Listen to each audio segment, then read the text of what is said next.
What's up, everybody? How's it going? Hope you're doing well. Check it out. Got the Stormlight miniatures Kickstarter. This isn't all of it even. I've got more stuff upstairs, but these are all the minis to paint, and took some time today to actually paint one of them. The Chasmfiend, and which my wife pointed out to me, it's supposed to be black, but it's a red one, okay? Did like a lobster. It's like a lobster crustacean themed Chasmfiend. And I thought it'd be a good idea to show, I thought some of you maybe, you know, I've seen on the Facebook group, some people are not comfortable painting minis. Maybe they've never done it before. And you love Stormlight, you love Brandon Sanderson, you got the minis, you got maybe some paint, and you don't know what to do with it. So just look, I don't either really. I'm not a painter. This was one of my kids sat down and painted this shard bearer while I was painting this guy. And I think he did a great job. So anyway, point of this thing is I'll show you some steps, some easy steps to take to slap some paint on a mini and to get it to look decent. I mean, I think this looks decent. This is like table ready. You know, you could put this, you could play D&D, throw it on the table. You could put this on your bookshelf, and I think it would look fine. So anyway, without further ado, here is the process. Yeah, so also I just wanted to say, I'm just gonna stick to the basics in this video. So like if you backed the Kickstarter, here it is.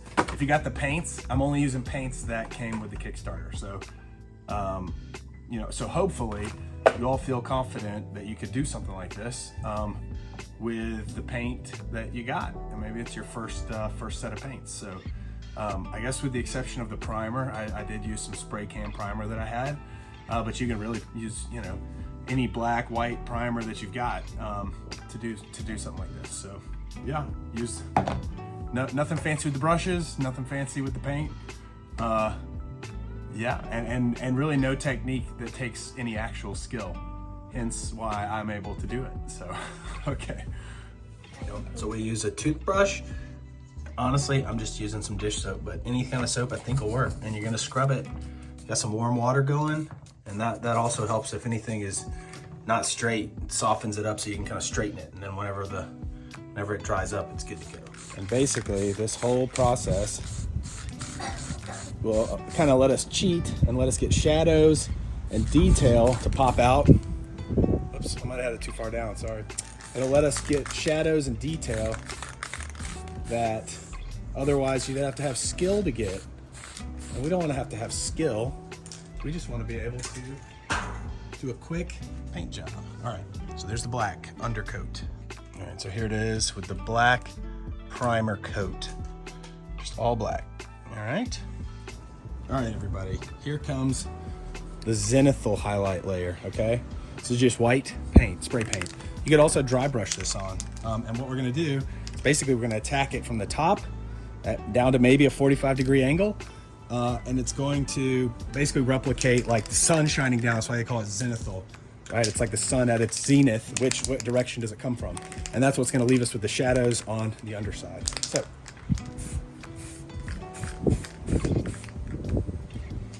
Okay, check it out. So you've got the dark underbelly, and then you've got like a white top, and then sort of a gradient that goes down to darker as you get to the bottom. All right, this is gonna make life a lot easier once we start putting color on. Okay, here we go. Did the zenithal, okay? So you got black on the bottom, kind of a gray that's left in the middle, and then, you know, from straight down, it's pretty much white. Okay, I have no clue what color Chasmfiend is supposed to be, but I got the paint set from the Kickstarter. This one says Carapace Red, okay? That looks like Carapace to me, so I'm gonna make it red. And you know, brown is a good way to kind of darken up your reds. So I think I'm gonna do like a brownish red toward the bottom, the legs and stuff, and then it'll work its way up to like a bright red on the top, okay? So that's what I'm gonna be working on. And then I'll say, one thing you don't wanna do, and that's a mistake a lot of people when they first start painting do make, is just to use paint straight out of the pot and put it onto a miniature. And the thing is, it tends to be too thick. The paint is too thick, and it sort of obscures the detail that's in the miniature. So what you want to do is use like water. So I have a cup of water here, and I'll be mixing water into the paint to get the right consistency. And it's just, you kind of get a feel for it. But you'd rather go too thin because you can put more coats on rather than too thick, because once you glob it up and cover up detail, you basically just have to remove the paint to get that detail back. So thin it. Okay, cool. Okay, I found about 3 to 4 sort of brushfuls of water mixed into the paint. Gave me the right consistency. So I don't know if you can really see that, but that's kind of how you want it. There was a puppy taking a bottle in the doggy wants it.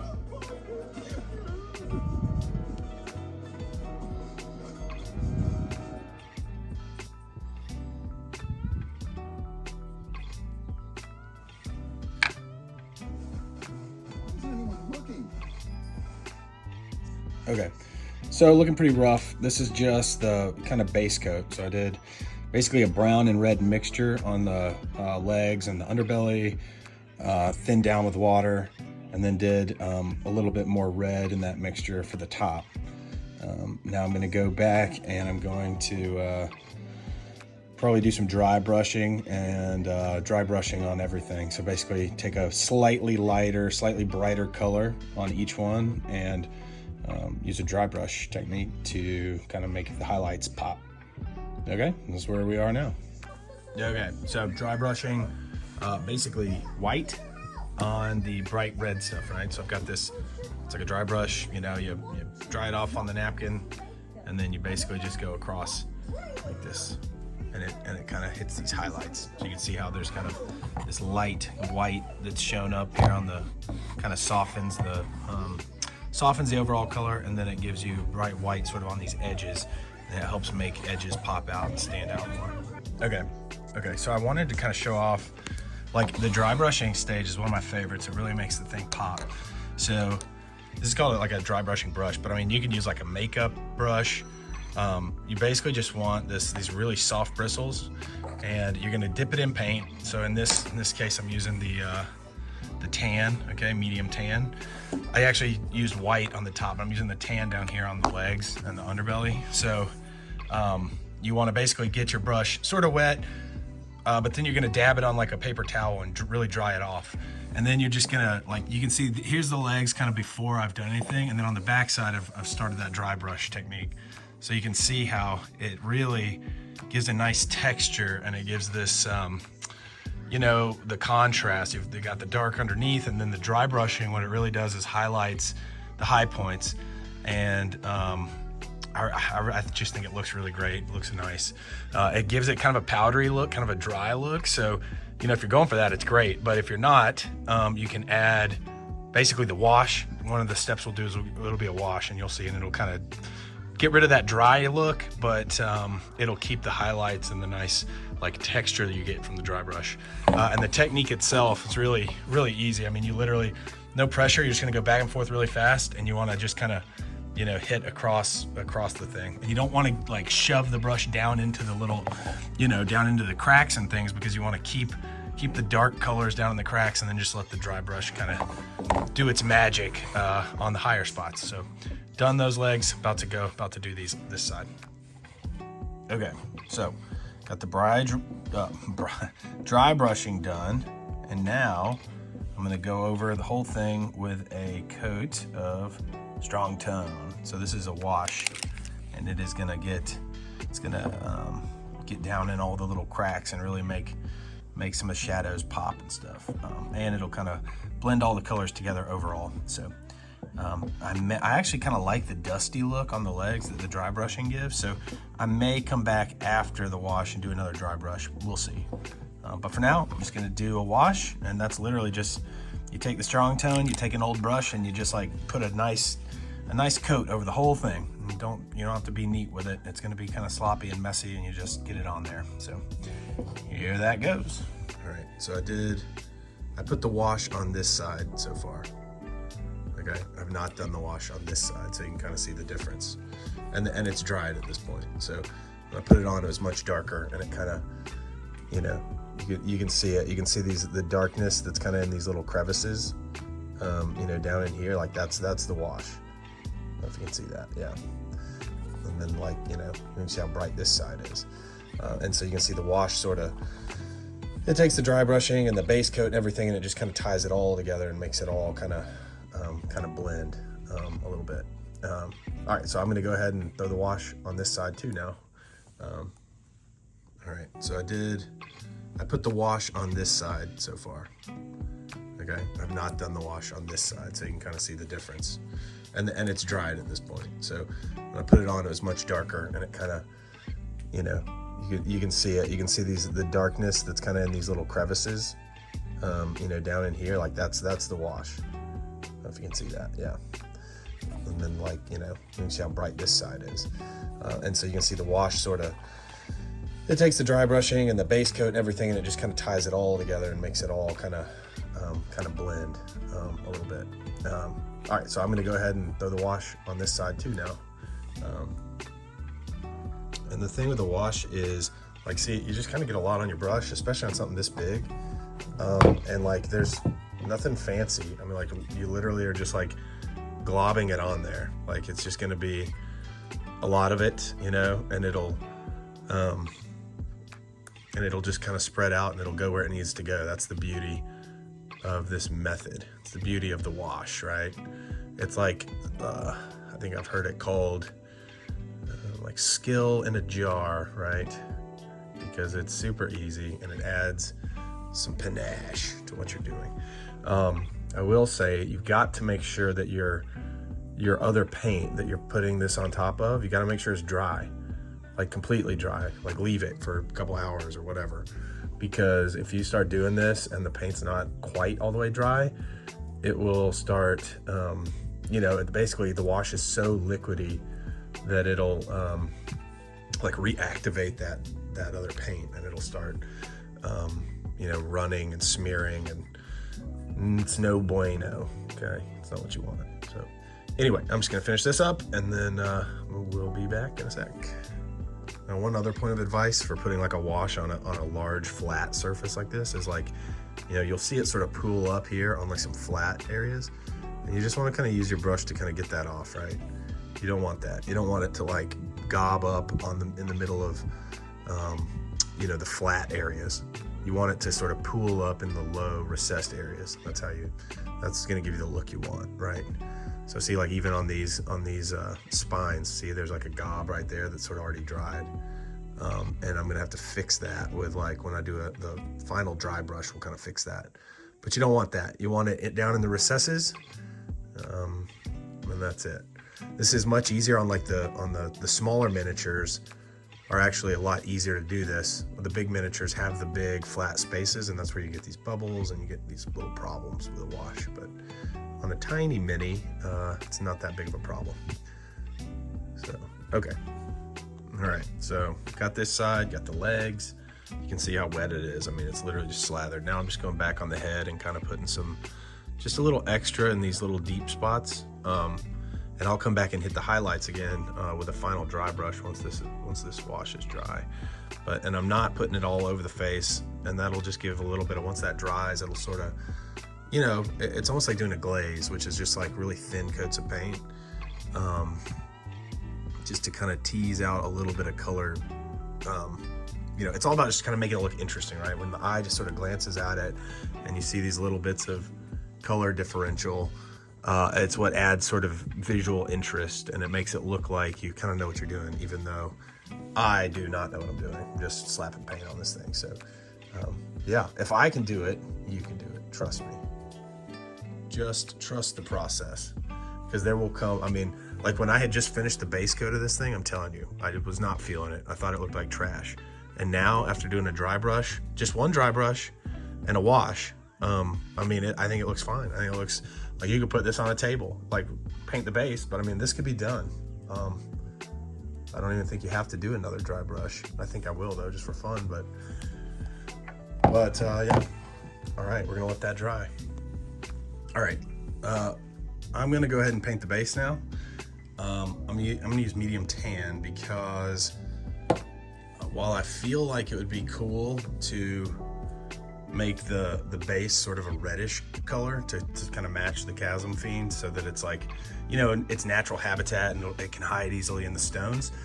I kind of want it to pop. I want the Chasmfiend to stand out more. So I'm gonna use a tan stone, just so that happens. So anyway, that's what I'm gonna do. I'm gonna base coat it with this, then I'm gonna throw a wash on it, and then give it a dry brush. Easy peasy. Look, I will say, I did add a little bit of water to this. So, I mean, I've watered down the base, the paint I'm putting on the base too, just like I did the rest of it. Don't worry too much about getting it down here, because at the end, it's nice to go back with a black paint and just to kind of clean up the base. But I wanted to show you, like, around the feet like this, you kind of let the brush do the work, right? Like, don't stress too much, because, you know, as you put the brush down on, let's do it like over here. Like when you put the brush down, right, you see how it kind of splays out? You just want to just kind of slowly ease it forward to the little, you know, right up to against the talon, the claw, and then just kind of move the brush. And then it's flat on there, so it doesn't come up onto the claw. But even if it does, like a little bit, don't stress, because at the end we're going to put a wash on this too, and that wash will get in these little cracks between the foot and the stone, and so it kind of hides it. It kind of hides any tiny little screw ups. So there you go. Okay, so now we are gonna do, this is dried now, the base is dried. We're gonna add a coat of the Strong Tone wash on the base, all right? Okay, so we got the wash on the base, okay? Now we're almost done. So the last thing I'm gonna do is take some dry brushes, and really all dry brush is, I mean, this one's actually a makeup brush, but it's these soft, really soft. You get it, you know, you get the paint on it, you dry it off. It's basically just to dust. I'm gonna dust the whole thing over, and I think it's gonna be nice. I'm gonna use this medium tan, and I'm gonna do a dry brush on, you know, on the rock, which will bring out highlights again of that tan. And I'm also just gonna use the tan to dry brush onto the Chasmfiend itself. And I think it'll be nice to finish this guy with that kind of dusty look. And it'll also kind of tie the whole thing together. I think it'll look good, so. All right. Another thing that you know, we'll hear people talk about is doing like edge highlighting. I'm not gonna do that. I'm just gonna dry brush. But you know, edge highlighting is where you know, at this point you could take that light tan or even a white, and kind of, you know, just use a brush and kind of go over the very edges of kind of the high points and things, and it'll make it pop.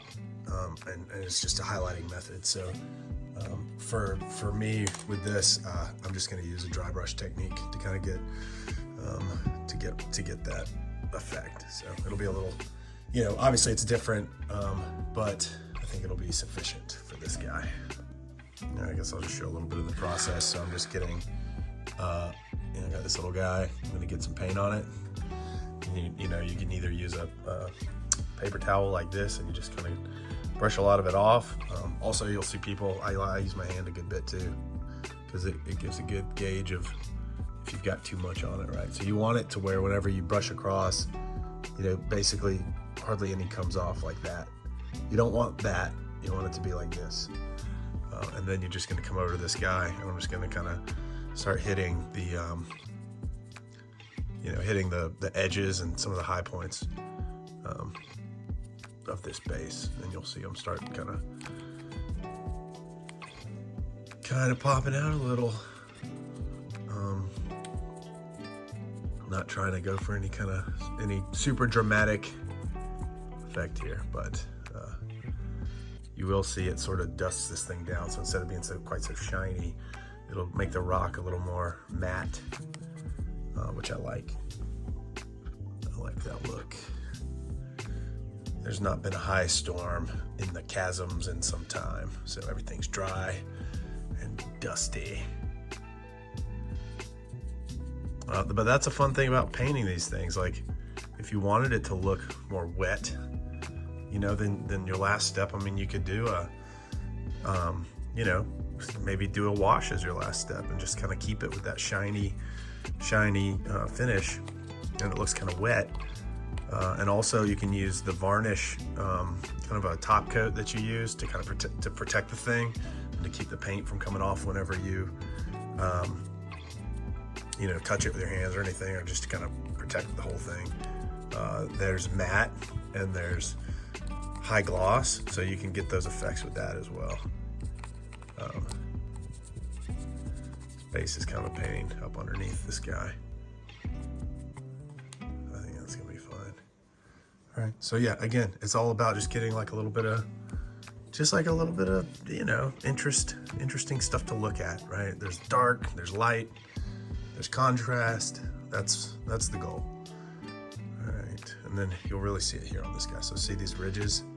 As I go, I brush across. So that's what's important. That's important. You go across like this, and you see how it's just the very tops of those ridges are what's picking up that highlight, and that, you know, you can see it. You know how one side stands out versus the other. From doing this dry brush. What you don't want to do is go like this down into those grooves, because then what you do is, you know, you put this kind of highlight paint down in the recesses where you really want it to be dark, and you don't want that. But I mean, look, there's no right or wrong. It's gonna look great. Just have fun. You just have at it. Just start putting paint on stuff. And there's gonna be things that you like, and there's gonna be things you don't like. And you won't do them next time. And that's the best way. A little bit of highlights down in here. You really get it really makes the details pop, you know? You get all these nice details in a miniature. And then again, if you put thick paint, they all get covered up and lost. So we're not doing that. I'm just gonna go over these little ridges and things. So anyway, I'm just gonna keep doing this, and I'll be back in a minute. Okay, I'm actually gonna use, this is the brush that came with the Kickstarter. I'm gonna use it, because it's very tiny. I'm gonna take some black, a little bit of black paint. I'm gonna try to get this eye. It's very tiny.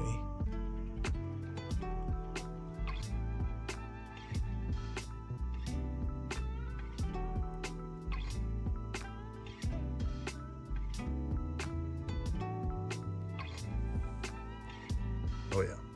All right, a couple more little details I'm doing. So I'm just taking the same tan dry brush, okay, and I'm just focusing a little bit more down here on these the kind of claws, right? I didn't want to just get a brush and actually paint them a different color. I guess just because I'm lazy. I don't know. I just didn't want to. So I'm just gonna kind of do a focused dry brush on those, and it'll make them kind of stand out and kind of pop from the rest of the leg, I guess.